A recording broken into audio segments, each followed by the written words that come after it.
Мыкты оюнчусу 5 6 эң көп улак салган Нурболот уулу Эламан Каркыра. Алейкум ассалам.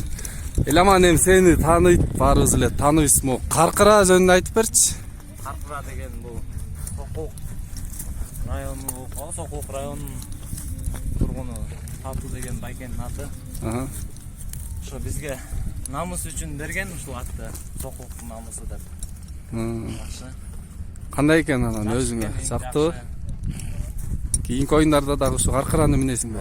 Буйруса. Максимусчу. Максимусу да мен атам эки атын. Экөөдөн, Все, рахмат. Куттуктайм. Ийгилик сага. Рахмат. Мына Нурболот уулу Эламан Каркыра деген жаңы аргымак менен бүгүн мыкты оюн көрсөттү.